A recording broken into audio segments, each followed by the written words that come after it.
welcome to a safety step change session provided by Predictive Solutions. My name is Chuck Pettinger and I'll be presenting concepts, philosophies, and tools to help you create and sustain a step change in your safety culture. Vision, Strategy, and Plan. Creating a Vision, Part 2. So in the last session, we talked specifically about creating that vision. I gave you some examples of good and poor vision statements, and in today's session, we're going to talk about characteristics of good vision statements, as well as give you a group exercise to help create that really bold vision statement. So, in the last session, we observed some good, short, and useful vision statements like we bring good things to life. Then there was really long and tedious ones where it was really hard to be motivated or even understand some of those.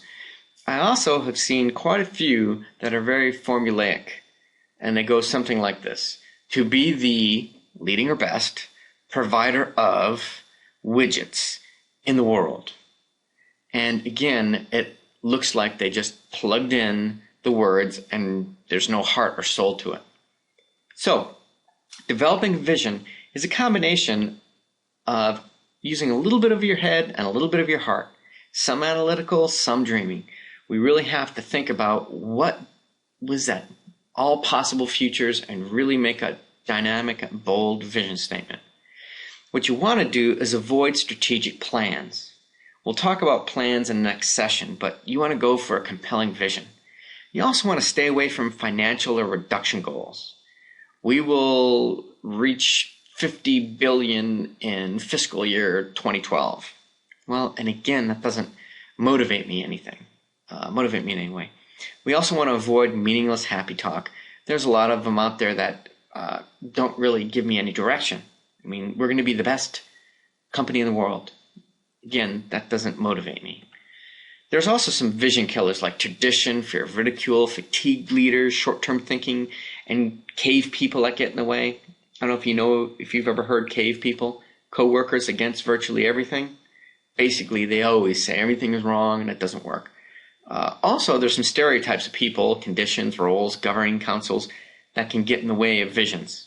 There's also some complacency of stakeholders, especially if it's going to change what I do on a day-to-day basis. So here's the activity: getting the vision right. Either set yourself in a group or break it up into several groups and have your team think about it's 5 years from today's date and you have marvelously enough created your most desirable organization. Now it's your job as a team to describe it as if you were able to see it realistically around you, describing cultures, behaviors, attitudes, processes, systems, kind of support, leadership, all those characteristics.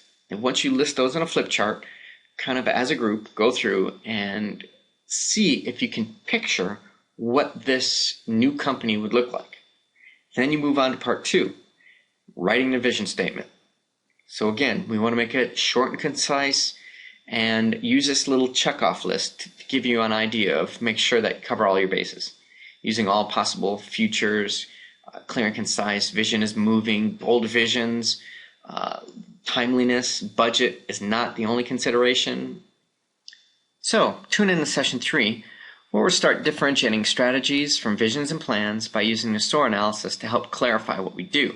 And by doing this, better to be able to predict and prevent injuries.